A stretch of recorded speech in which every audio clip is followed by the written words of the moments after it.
Welcome to the Bodybuilding Banter podcast, your number one source of all things bodybuilding. Be sure to like and subscribe to stay up to date on future episodes. Now, here's your host, Leroy Rollins.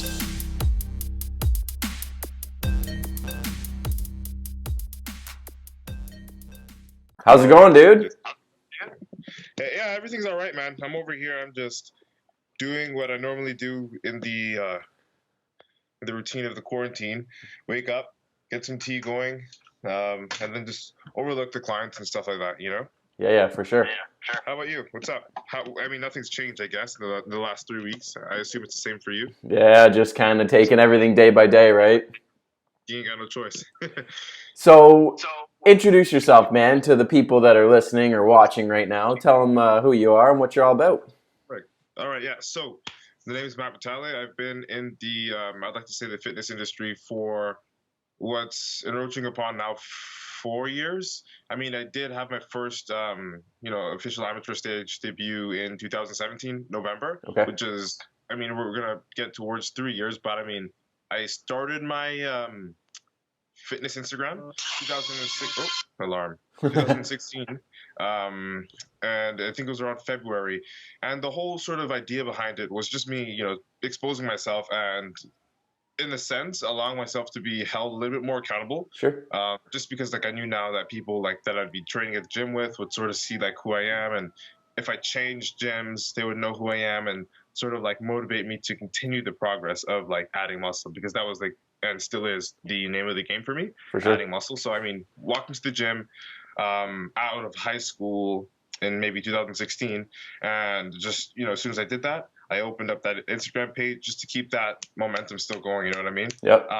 But it's been a couple of years, and since then, I've won 2 natural shows. So I did the King Kong Classic 2017. That was November 11th. My debut show, and there's a story about that. I did not believe I was going to win at all, just due to the fact the preparation was kind of crap. Oh, really? I didn't have the greatest coach at all. He didn't really know what he was doing. Matter of fact, he was a coach that was banned from IFBB. I didn't know until after. Right, so we'll get back into that.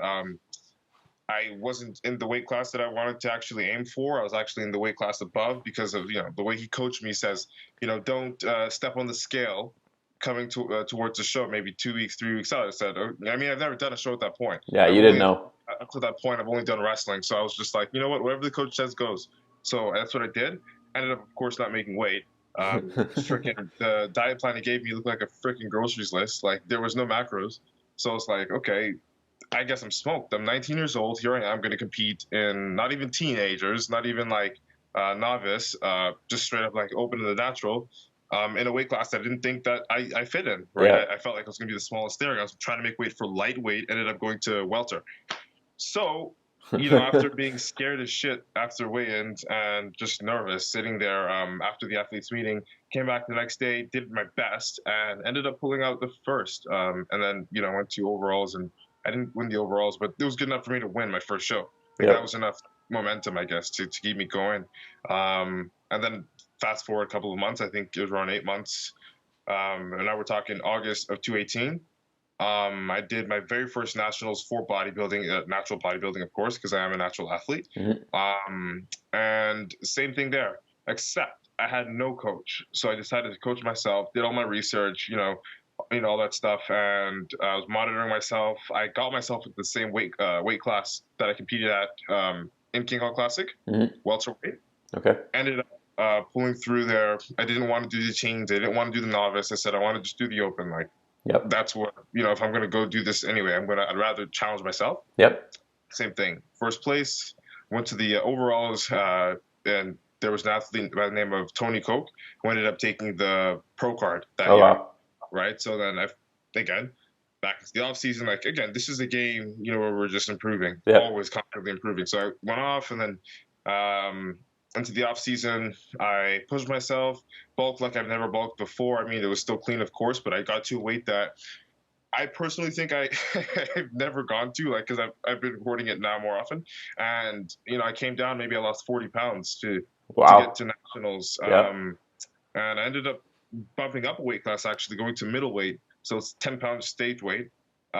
Granted, I wasn't the hardest. I was more likely a little bit more conditioned, or a lot a bit more conditioned in welterweight, but I was still fairly conditioned in middleweight, and I felt like, let's give it a go. Like, there's nothing to be afraid of. Like, I always put myself in front of these obstacles, and they tend to work on my favor. So I ended up placing second, actually, this past nationals in 2019. Okay. To Jonathan Horlock, who's a great guy, like a very stand-up dude, great champion.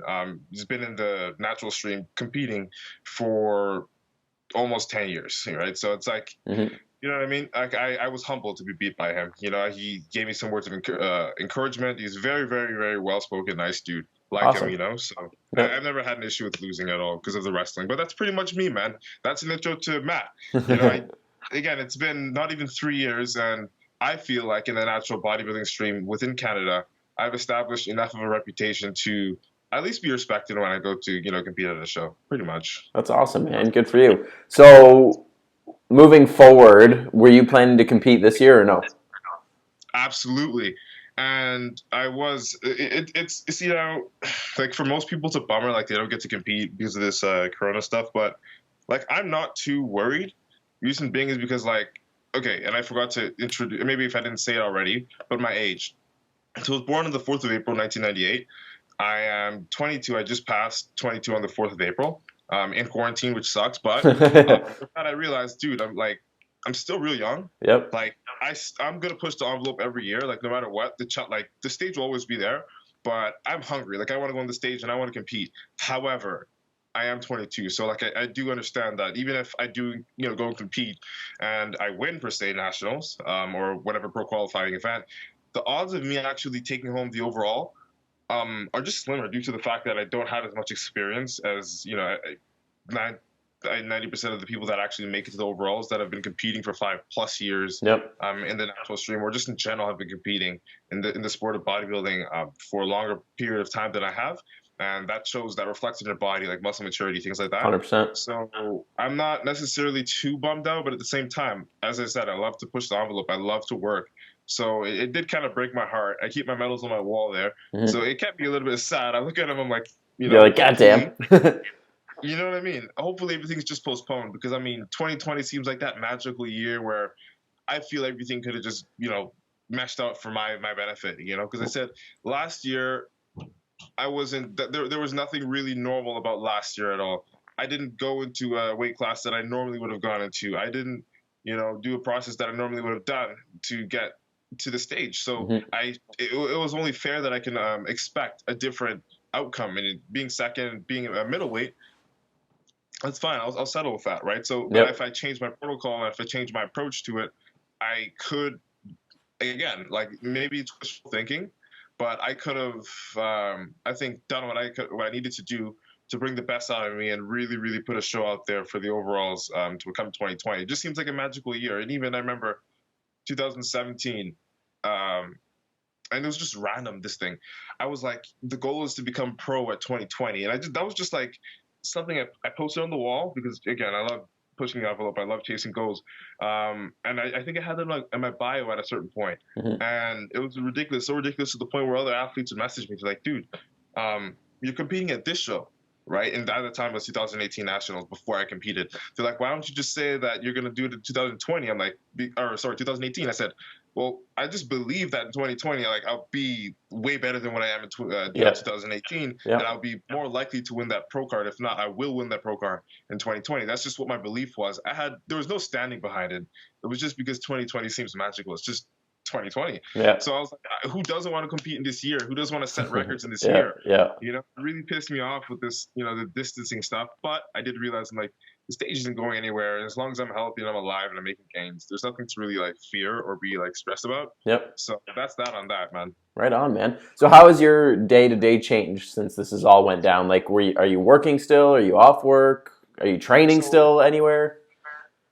So the thing is this, because I'm also an online coach like yourself. However, I'm still in the midst of transferring on from being in person to actually going online, and that's just due to the fact that it's just the nature of what I do. Because what I've been doing for the last 4 years, I've been working full time as a security guard. since I was 18.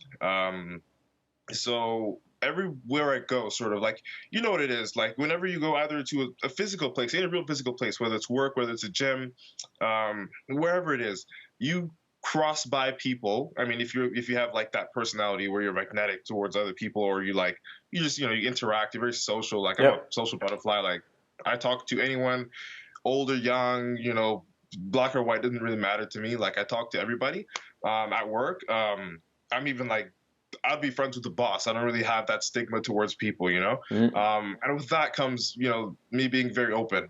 And I like to tell people about my achievements. I'm not like arrogant or anything, but I love to talk about it. It just makes me proud.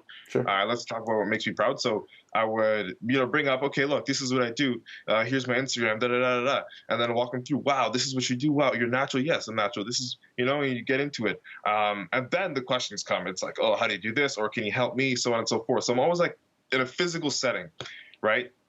And I'm trying to get these people in physical contact to go with me and go online, Mm-hmm. right? So, but for the most part, just to keep everything simple, I'm a full-time security guard, and even after this lifts, I still will be doing both online coaching and working security. Mm-hmm. But in terms of my day-to-day routine, because I'm trying to implement more of the online coaching and working on that, it's working out a little bit in my favor because I have a whole lot more time now. Yeah, for sure. You know, as opposed to like my schedule used to be, you know, wake up real early, go to work. I work like what a shift was. It was about an 8 to 4, 8 to 5. Come home. Luckily for me, it was just around the corner. Come home, switch up, get into the gym uniform, head out. Maybe I'm in the gym 6 o'clock. Come back home 8 o'clock, and then from 8 o'clock to like midnight or 1 or 2, I'd be working on the online, and then wake up and again, you know, to repeat. Mm-hmm. And on the weekends, I'd really kind of get time to relieve some steam. But now, because we have this whole outbreak, I'm not even going to work in the first place. Yep. So now I can do all that stuff I wanted to do after work, but push it up at the For sure. expense of having no real gym. So that's the real big part, Yep. having no gym. Like that's resistance bands won't cut it. I mean, I keep myself accountable, like far beyond, I guess, my own expectations when it comes to the nutrition aspect, right? So like when it comes to the eating, like my macros are still on point. Like I haven't really lost anything. If anything, it's for most people they're losing. I mean, you're losing tissue at this point. But for myself, I've just been doing enough to maintain on a nutritional aspect and using like resistance bands, mainly actually focusing on posing and directing blood into certain areas of the muscle where I feel resistance bands won't let me, Mm-hmm. you know, sort of stimulate. On top of that, I'm doing some extra yoga. I'm doing some stretching, a lot more stretching actually with the foam roller. Yeah, me too. That makes two of us. Exactly. Breaking up, you know, any fascia, because now it's like, it's super loose. Everything is not as stimulated as when I'm going to the gym 6 days a week, maybe training sometimes twice a day. Yep. So it's like, this is the only break. Honestly, this is the biggest break I've had from the real gym. And I would like to say 5 years. So since even in high school, I never took this long of a break. Yeah. Never Yeah. once. Because in school, I was in the gym for my reason, you know, just to try to get bigger. I was also in the gym for football, and I was also in the gym for freestyle wrestling. Yeah. So I was training literally 3 times a day, every single freaking day. And I was like all gas, no breaks. So this is new to me, but I'm learning more what I can do with this time. And it's an opportunity. It has to be. Like, I can't look at this as anything else because I choose not to like be pessimistic, but it is what it is, man. Like I've tried my best to make the most out of this, but unfortunately, man, just not having the gym there, it sucks. And I'm not going to be like a sugarcoater guy. Like it just sucks. Like, Yeah. you know, It's more than just lifting weights, right? Yeah. Especially that, like, I just go through my feed at times in the past where I'm just like repping out weights that I think now will be fairly questionable for the next 2 weeks when I go back to the gym. Yeah. You know There's going to be some numbers. Probably the muscles, the joints, and you know, and For everything sure. plays. So what are you doing for your business now? Like for your online coaching, what are you doing now for your day-to-day stuff that you're doing at night? Okay, so first things first. Just before the quarantine started, I actually hired a mentor.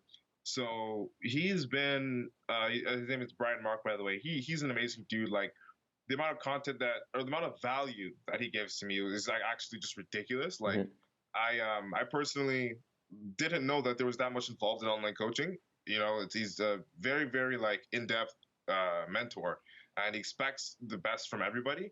And with that said, that means that with every minute that I get extra, like any free hour, any free minute, I do more, right? So to compare what I would do normally in like, a regular week to now when I'm in quarantine, it's like the workload is like exponential because you have to make it exponential. Like you can't just like, I'm going to do the same thing that I would have done if I was working, but just have a lot more time to do it now and then just screw off after I'm done, like, 3, 4, 5 hours of work.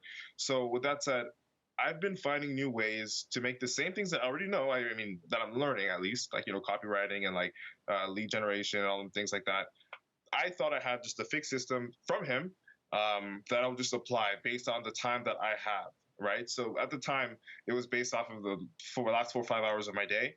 But now, because I have so much of my day to look forward to, I can really look forward and start doing extra research within the program on how to make the same things that I already know a little bit more unique. And then beyond that, actually changing my programs and my services, spending time to like, alter my processes or switch things around or edit forms or what it is. Mm-hmm. Just make things new again. You're reinventing the whole wheel.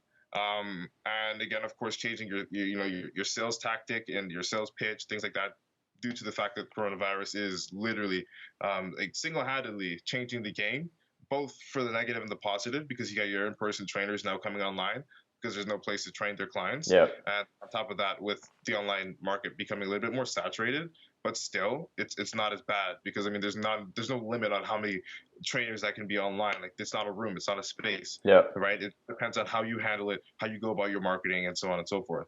For sure. That's awesome, dude. Sounds like you've got a good system for yourself. So how many clients do you work with right now? At the moment, I'm not working with more than 13 high ticket clients and 8 low ticket clients. Yeah. Right. So high ticket clients vary for me. I have like 3 versions of high tickets. So I'm not going to really go over the prices over here. I can definitely DM you. But essentially what I want to focus on is not only just taking on clients, but I also want to create incentive for myself to actually take on these clients. So it's either I see their work ethic and I like it, or it's either I see their goal and it sort of outlines with something that I specialize in, Mm-hmm. whether it be muscle building or fat loss. I prefer muscle building, but fat loss is also, I enjoy dealing with people that want to lose fat, burn fat and things like that. But primarily people that want to build muscle, because there's a certain quality of character to those type of people that you really don't find in any other client. So that initially motivates me, people that want to build instead of people that want to cut back, primarily. And then, again, there has to be some sort of chemistry with them and I. Like, I don't like just generally like sucking in clients and saturating my own, like my workload if I'm not going to enjoy it. And that's just me being frank. It seems stupid to be like picky, especially in this point in time. But just as well as I do, that retention is important. And I personally don't like to just run around and pick up other people, just random people that are like 6 out of 10 motivated, 5 out of 10 motivated. I like to deal with people that are 11 out of 10. Yep. Just as intense as I am, because they speak my language. You know what I mean? How are you filtering? How are you filtering them out? Like, how are you determining, who is that 11, who is that 5 out of 10? Oh, it's pretty simple. I mean, from first glance, you can only guess.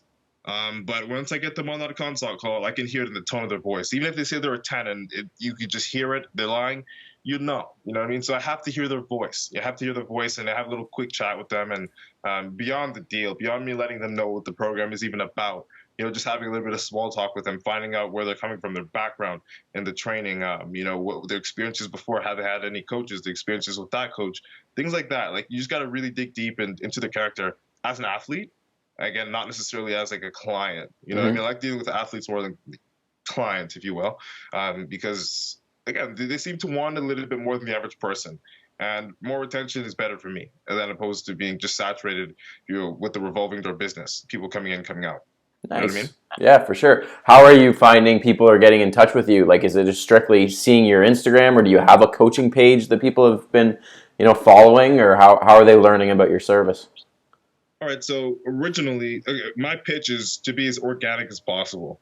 I don't want to seem like a robot, just because personally, when I'm looking out and when I'm looking for a coach, the one that seems the most robotic is the one I'm going to seem less inclined to contact. Yep. Just due to the fact, like, I feel like I'm not actually contacting them. I feel like I'm contacting, like, an organization that represents that person, and there's nothing wrong with it. It's just personally myself, I like that intimate connection with a coach. You know what I mean? So everything pretty much stays organic. I used to actually have a website, but I did take it down just due to the fact that it was getting complicated to set up, and at that time, I was just winging it, to be honest with you. I still do have the domain and things like that. I just don't think I'll be putting it up for coaching services, maybe like merch services, like or merch products.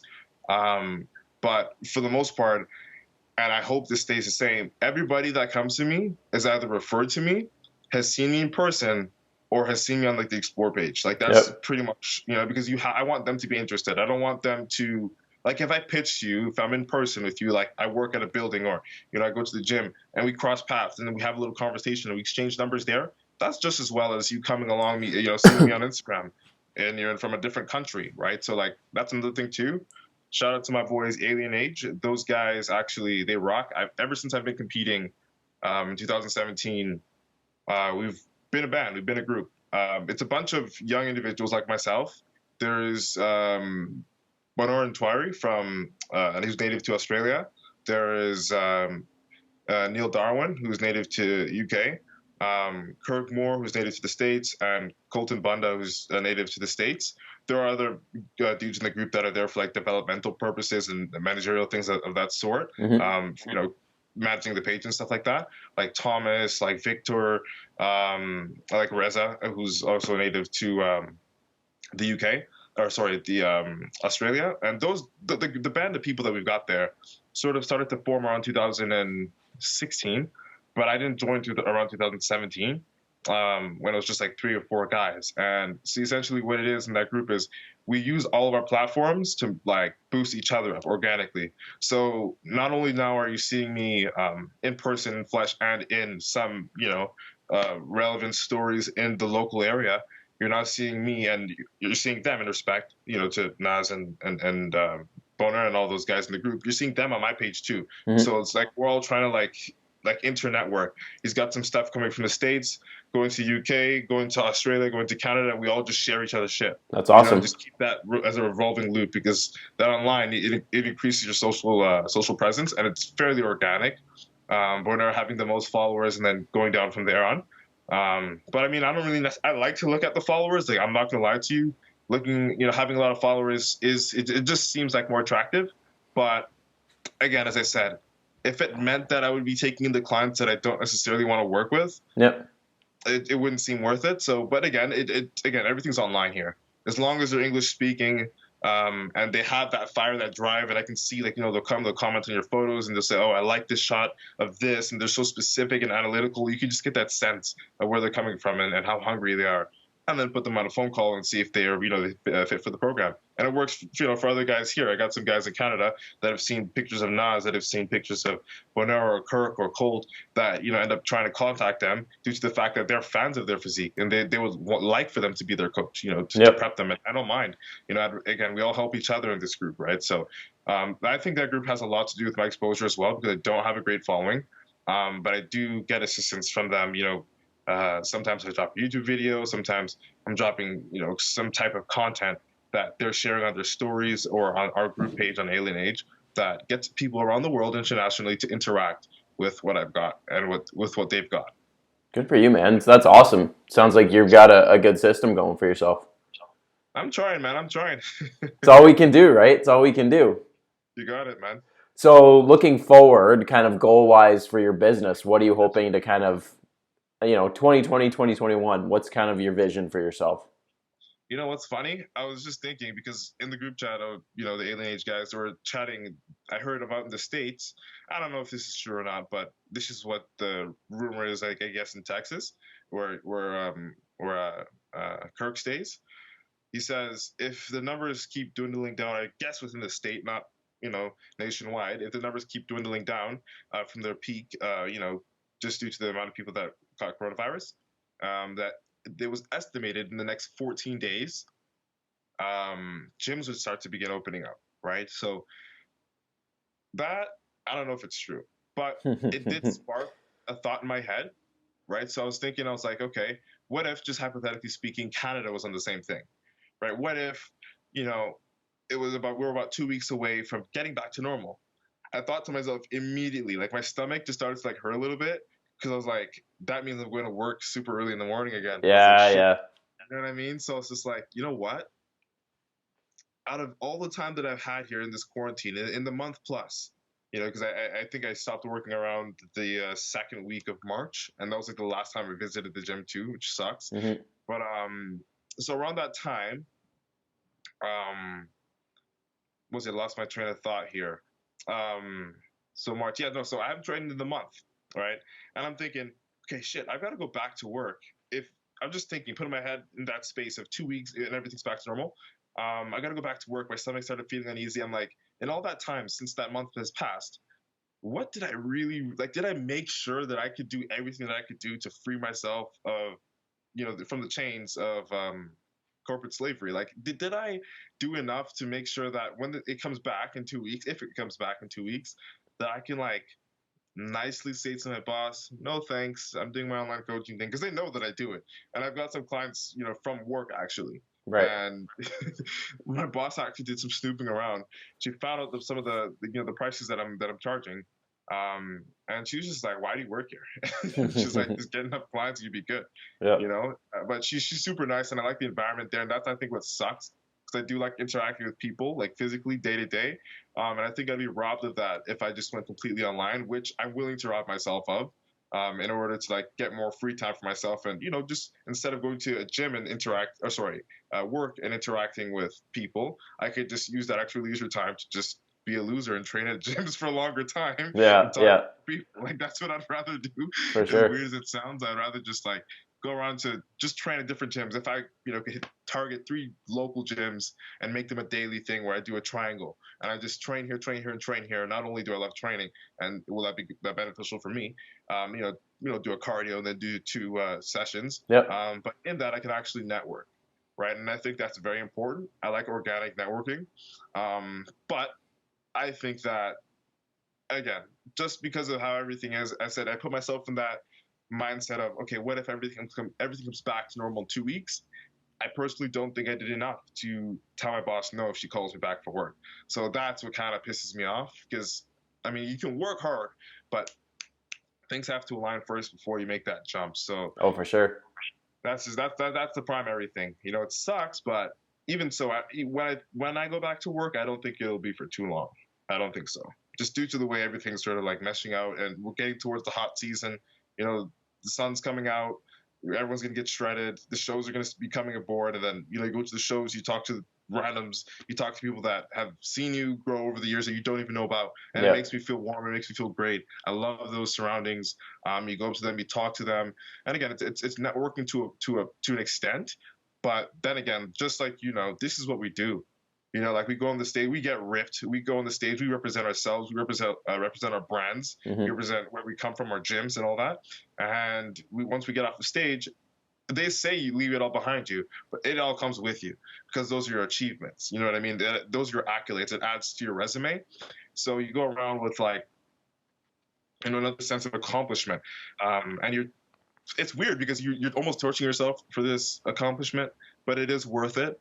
And you're a bodybuilder just like I am. It's very unique. It's very unique. Beyond a networking standpoint, beyond like coaching, beyond even achievements, it's very unique. Like, you feel special. You make yourself feel really special. You make yourself, in a sense, feel like a star. Yep. Whether it's local or like on the internet. You make yourself feel like a star, and you work for that, and you understand that it comes with work. So taking that away from myself, or you imagine taking away from yourself, it'd be like robbing yourself of improvement, robbing yourself of that extra chance to like, take a step up that year, a leg up on yourself, gain that extra confidence, to dream a little bit more, to think that this dream is a little bit more possible, and just, get to that step of like, again, reading back to your question, getting to that step of being financially free, and, again, releasing your shackles from a corporate slavery, and being able to just move forward in that direction and live the life on your terms, right? Yep. So it gives a little bit of inspiration, aside to just allowing you to network and things like that. It gives you a little bit of inspiration to believe in what is, what seems to be a fairy tale. Right on, dude. And for competing wise, what are you hoping to achieve in the next few years? again, as I said, 2020 is just a magical year. If I don't get to go to nationals this year, I will cry. Um, but again, so there's the nationals, the natural nationals, and then there's the Ben Weider Classic, which I believe will be held in the same venue this year, not in Montreal. Yeah, it's in And Toronto. for the years to come. I think it's a smart move on their part. I mean, everybody loves the Delta Marriott location, but in the next few years, so I'm 22 now. I give myself up until 24 to turn pro. Sounds arrogant, but if I put it too far off in the future, that just goes to tell you, like, mentally I'm not hungry enough for it. If I believe it's possible, which I really do, then I'm gonna, make it look like I could do it tomorrow, even though it's probably not realistic. But that's how hungry I'll be. Yep. I want to do it yesterday. You know what I mean? I want to turn pro yesterday, type of thing. So again, there's no real rush to get on stage, because once you get on the stage as a pro, it's like you have to take your time off anyway, especially for natural. There's only one natural pro for you if you're natural. And then that begs the question of, like, converting over, things of that sort. But I'll let you ask that. But the staying over here on this side, being a natural guy and then looking forward, there isn't all that much to look forward to be 100%, but it's more of like a prestige thing. It's more of an accomplishment thing. Like, I turned pro naturally. Like, there's a sense of pride that comes with that. And again, like, I really just do feel like I'm doing it in ask of the old school guys, because they were all talking about, like, get in shape, get ripped, get big, but do it naturally. You know what I mean? And even in the shows, they were pushing for more natural, approaches. And I don't know about you, but I follow Valuetainment. Yep. I just watched the interview with Wayne D'Amelia, and I was shocked. Like, I knew Momo died. Like, I know all those guys died and things like that, but, like, the way they died was gruesome. Like, the setups they had backstage with the IVs, I doubt it's as bad as it is today. But I mean, he did also have Dallas McCarver, right? So it's like, when I look at that, I'm like, yeah, I think I'm doing myself justice by going along. Scary shit, man. It's scary shit. It's honest to God. It's just not motivating me to do. Like, I have friends, dude. I train with people that are like, there are literally guys in my circle that are taking sauce. I'm not going to name any names, of course. But like, when I do it, like, and that's the thing. Like, are you a follower or are you a leader? Type of thing. Like, I was already on my bodybuilding journey before these guys started taking sauce that I'm training with. And even when I did see some other guys taking it, it didn't even motivate me, bro. Because why? Okay, just to make it real for you, the dumbbells in the gym and most commercial gyms don't exceed 130 pounds on average, really. Like, they get to maybe 120, 130 is a max, right? I found personally that for myself, when I was lifting with these guys, doing things of the sort, and just getting it just in the routine, because I'd be in the gym every day. Either they went themselves or they'd call me up and say, "Matt, let's go." They'll pick me up and we'll go. Mm-hmm. We're gym buddies. So I would look at the way they perform, and they're on, bro. Like, they're on. Like, sometimes I gotta bring extra meals if they're gonna pick me up, because I'm eating in the back of the car while they go pin in the house, right? So, and he goes to he goes where? He goes to his sister, because she's a doctor. Right? So she would do all the stuff for him. And I'll just sit in the car and not eat. And they come back and we all go train. And when we're training, it's like, they have the potential to be strong, but it's really in your fucking mind. Excuse my language. It's in your mind, man. Like, these guys are not lifting what I'm lifting. And I'm natural. Yeah. And when I'm lifting, I mean, not even just the weight. I'm talking about reps too, quality of reps. Like, I can get the 120s, bang them over 15 on the incline dumbbell press. They made me get it for 8 and half reps. You see what I'm saying? Like, and I'm not saying that I like to train with these people on a consistent basis. Like, I don't. They're my friends. I love them. I love them to death. They're my guys. They come. They support me. They'll sit they'll buy tickets to come see me at the show. But when it comes down to it, I have to thank them a lot for deterring me from anabolics. Yeah. Because not only do they make it look bad, by like just performing the way they perform, but they also did encourage me not to, because of my genetics and my work ethic and things of that sort. And they said if I ever decided to, that it would be best to do it latest down the road, as late as I could possibly do it. Yep. Just due to the fact that I could, reap the most natural genetic gains and then exploit that with a very little amount of whatever habit, whatever I would need or would want, because I don't believe I need it. Because again, it's a drug. You think you need it, you're done. You're addicted. Like, you're done. So if you get an IFBB Pro card naturally, where do you compete? Like, as a pro? Dude, that's the thing. There's only one show. There is the Ben Weider Classic, which is they have a pro and am, right? Yeah, pro-am split. So you're gonna have to do so. Hypothetically speaking, if I was to turn pro at nationals or turn pro at the no, I'm not sure if it's gonna be separate. It's gonna be separate days. It has to be. But if it was separate days, we'll assume that separate days for the Bandweeder Classic, like maybe 3 or 4 days, 4 days just to be safe. I could potentially compete in this within months of turning pro at nationals or at the amateur Bandweeder. Mm-hmm. Is there really any incentive? I mean, if you're a true bodybuilding fanatic, yes, because Ben Weeder is the name to like I that's a name to me. Like I know who Ben Weeder is. Like I've done my research and stuff like that. I never met the guy, but that's prestige. It lines up with prestige to me. To have a medal on my wall that says Ben Weeder and has his face on it makes me smile. That's something that I'd take a lot of pride in. Not only as an individual, like a fan of bodybuilding, but as an athlete as well. I believe that that's something that I want. That's something that I would really like to decorate my wall with. Ben Weeder is he's a founding guy of the IFBB, and he's a Canadian. So Yeah. why not go and compete at a world renowned Canadian show? Like everybody will know, it's the only IFBB natural show in the organization. And it's legit. I mean, it's a legit natural IFBB show, the only one. That's very rare in my opinion. So I would like to. And in bodybuilding, they would only have 212 and open, correct? And yes, for bodybuilding. Yeah, so that's it. Like, if you weigh on stage like a $170, you're against guys that are 212. That's friggin' tough battle. Not even a tough battle. That's a walk off the stage, pretty much. You're just going to introduce yourself. Yeah. That's the thing, right? With getting like an IFBB Pro card naturally, it's like then where do you go from there, right? Right, and it's all I believe. I'm not super. So I'm optimistic. I'm not that much of a wistful thinker, but I'm not whimsical. I believe that with the correct marketing, being a natural bodybuilder can be actually very lucrative. You know what I mean? Like it's very hard to really convince that you're natural, and it's really hard to carry that wagon because so many people have already spoiled it previously. They're like not natural, but they say they are. Yeah. And I feel like it will be kind of like a knock on yourself to try to be a natural bodybuilder. Like that alone sounds oxymoronic. So it depends on how you market it.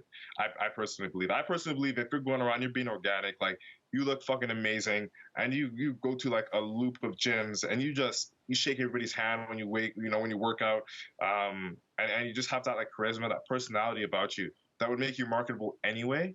Again, like I really did take a lot of notes from Wayne Amelia's video yesterday. If you're really marketable, I don't really think it matters if you're on sauce or not. Like especially in this day and age with all this technology. And if you get the correct exposure from the right people, you could open up that one door to that one, supplement vendor, and they take you on to this sponsorship, and it's just a matter of momentum at that point. It's not easy. I don't think it would be easy to, take the reins as a natural IFBB pro for the rest of your life. You probably won't win a fucking Olympia. You most likely won't actually. But it has to be for something more than just the Olympia. And I don't know about you, man, but the Olympia got me starting to do this. So I'm going to have to take something away from myself if I want to go down this path. It's either I take away my health and I go down that route, or I keep my health and take away the dream of Olympia. It's yin and yang, man. You got to do something. Yeah, I mean, for myself, like I'm a lightweight, right? So I'm 150 on a good day, and to get up there, like I've went to Europe before with the CBBF, IFBB Elite, and like even the guys in my class looked double my size, and they weighed the same. It's just crazy. Yeah. It's just it's a totally different world, right? Oh yeah, 100%. It's messed up. It's and that's the thing, because I mean I think they're so far gone when it comes to using PEDs and things like that. Even setting aside a natural organization or a natural show, I believe is going to be difficult to just keep up with. Like, I don't know if this show is going to be around for another 5 years. Like, I'm not, like, unless they start adding more incentive to compete naturally, I can only estimate that it will die down. Like, who's going to go compete in a show that's no one's competing in? That's just primarily what I'm going to think. They have some people competing, though, and they do have some good names around the world coming, but then it's just like, what? Your Olympia is literally just a regular pro show as a natural guy. Like, the only IFBB pro show for natural is what it is. You're not gonna go to the Olympia naturally, and you could definitely do it. but what will you do at that Olympia? Yeah, Like, you're fighting for last. you know what I mean? Just you're gonna go there and just sign your name on the last entry just to do it, just to be ahead of the judges. Because let's face it, you're not going to be voted in favor of just because you're natural, or just because of anything. It has to, just be in line with the musculature and the conditioning and the posing, the symmetry, things of that sort that matter on that day. Has nothing to do with your content of character. Has No. nothing to do with your moral and ethic capabilities. It just it sucks. You're going to be doing it in vain. But again, that's why I preach. I'm like, dude, if you're going to go the natural way, focus on marketing. Like that's all you can really do. You can just exploit the market. The fitness industry is huge. It's a massive pool, and it has the potential to change lives, man. So if you were to just, go on with your natural life, compete, still love what you do, have great people around you, have those awesome supporters, even if they suck at lifting and fucking take sauce. Like, having that really warms my heart. I wouldn't do it any other way. I love my people, and I love the support I feel when I get off of stage, no matter what placing. So I do it for that primarily. I wouldn't change it to make it so that 100,000 people do that to me, because then I can't even talk to 100,000 people. It'll just be overwhelming. I'm not saying shoot small, but I'm definitely saying maximize the experience of everything that you go through, especially as a natural athlete, because it's just as good as it gets. You're healthy, you look like a freaking god, and I mean, when you party, you don't feel guilty. When you do this, you don't feel guilty because you're not looking at your health like that. You're not doing your blood work and like scared shitless of like your results and things, because you know what you're doing. Yeah. You know what you're doing, and you can have faith in yourself. It's like a game of longevity. Like, look at Robbie Robinson. I'm sure he did enhance a couple of times over his career, but if anything, it was like baby Lala stuff. It wasn't anything really significant or even comparable to the guys of the late 80s or the early 90s, because those guys are just different. But you look at him now, he's 70, whatever. Looks amazing. He's still alive. He's still kicking it. Compare him to Arnold. I don't know, Arnold, was at least had to be natural for a certain part of his career.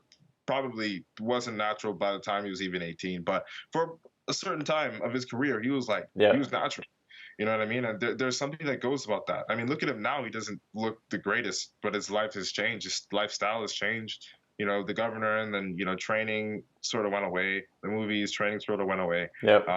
But I just have a strong feeling that if he just, persisted like Robbie Robinson, he'd look amazing as well in his 70s.